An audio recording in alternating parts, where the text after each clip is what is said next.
Poser une multiplication décimale, c'est ce que nous allons apprendre à faire dans cette vidéo que vous retrouverez sur le site monclasseurdemaths.fr. Alors nous allons travailler sur des multiplications dont au moins l'un des deux facteurs n'est pas un nombre entier, c'est-à-dire qui est un nombre décimal non entier. Alors nous allons travailler sur trois exemples différents. Voici le premier exemple, nous allons multiplier 14,3 par 6,5. Alors la méthode est que nous allons commencer par poser la multiplication comme s'il n'y avait pas de virgule. Alors pour cela, je vais cacher les virgules et je vais donc multiplier 143 par 65. Alors ça, c'est quelque chose qu'il faut savoir faire. Je vais commencer par multiplier 143 par 5. Donc j'effectue 5 fois 3, 15. J'écris le chiffre des unités, je retiens la dizaine qui est 1. Alors je peux écrire ma retenue, je peux aussi compter sur mes doigts. Je continue, 5 fois 4, 20, avec le 1 de retenue, ça fait 21. J'écris 1, je retiens 2, je barre en même temps la retenue que j'ai utilisée. Et enfin, 5 fois 1, 5, plus le 2 de retenue, ça fait 7, et je barre la retenue que j'ai utilisée. Je vais maintenant multiplier 143 par 60.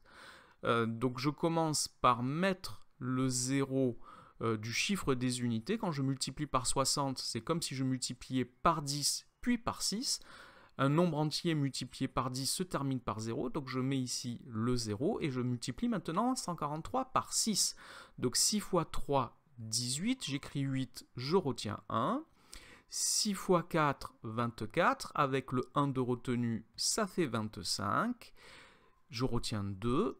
Et 6 fois 1, 6, et le 2 de retenue, ça fait 8.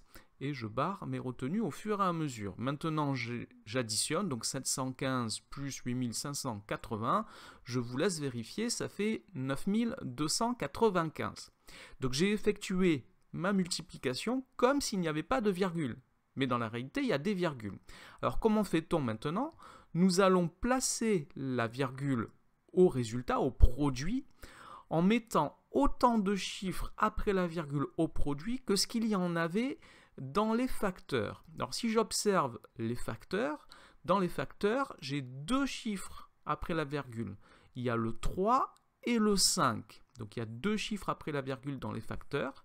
Je vais donc mettre deux chiffres après la virgule dans le produit. Donc ça sera le 9 et le 5 qui seront après la virgule, et donc la virgule se met avant le 9 ici. 92,95, c'est le résultat de cette multiplication. 14,3 fois 6,5 est égal à 92,95. Si je regarde sur la façon dont j'ai écrit en ligne ici, 14,3 et 6,5, à chaque fois j'ai un chiffre après la virgule. Dans 92,95, je retrouve bien les deux chiffres après la virgule. Alors on va travailler maintenant sur deux autres exemples dans lesquels il peut y avoir des pièges. Et le premier de ces exemples, c'est celui-ci. Nous allons poser la multiplication de 0,12 par 5,3. Donc je vais poser ceci. Alors déjà, première chose, vous remarquez que quand je pose mon calcul, j'aligne les chiffres à droite. Je ne m'occupe pas d'aligner les unités avec les unités, les dixièmes avec les dixièmes, la virgule avec les virgules, puisque je vais effectuer mon calcul comme s'il n'y avait pas de virgule. Donc je vais effectuer 12 multiplié par 53. C'est ça le calcul que je vais effectuer. Alors je vais aller un petit peu plus vite ici dans le calcul. Donc je commence par multiplier 12 par 3, cela fait 36. Ensuite, je vais multiplier 12 par 50. Je peux commencer par mettre le 0 au chiffre des unités. Et 5 fois 12, cela fait 60. Et quand j'additionne 36 et 600, j'obtiens 636. Alors ce qui m'intéresse moi maintenant, c'est comment je place les chiffres après la virgule, comment je place la virgule dans ce résultat. Donc si je regarde dans mes facteurs, ici, j'avais 3 chiffres après la virgule. 1, 2 et 3, que j'ai surligné ici en jaune. Il y a 3 chiffres après la virgule dans les facteurs. Je vais donc devoir placer 3 chiffres après la virgule dans le produit.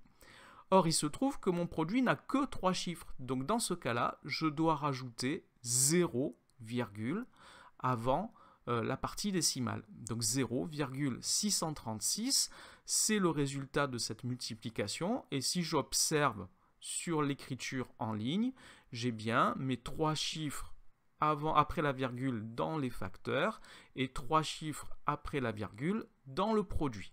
Alors un dernier exemple qui peut être un petit peu piège, je vais multiplier 1,15 par 2,2. Alors je fais pareil que tout à l'heure, j'aligne mes chiffres à droite, je n'aligne pas les dixièmes avec les dixièmes, la virgule avec la virgule, puisque je vais poser mon calcul comme s'il n'y avait pas de virgule. Voilà, je les enlève. Et je multiplie donc 115 par 22.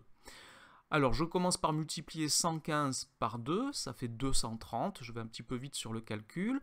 Je multiplie ensuite 115 par 20, je commence par mettre le 0 pour le chiffre des unités, puis 2 fois 115, ça fait 230.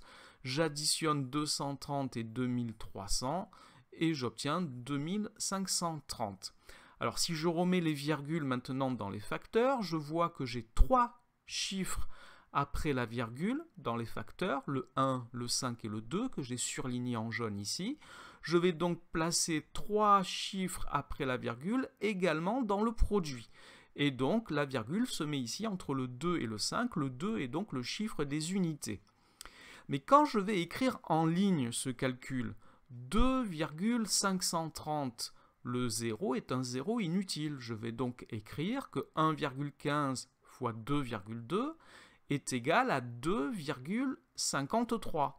Et cette fois, si je regarde combien j'ai de chiffres après la virgule dans les facteurs et dans le produit, je vois que j'ai 3 chiffres après la virgule dans les facteurs, mais que j'en ai que 2 ici dans le produit. Donc il ne faut pas oublier qu'ici, quand nous avons fait notre calcul, nous avons obtenu un 0 inutile, et ce 0 inutile comptait dans les chiffres que l'on devait placer après la virgule.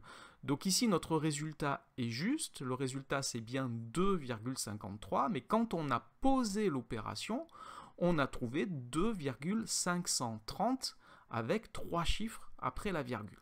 Voilà, donc faire attention à ne pas tomber dans ce piège.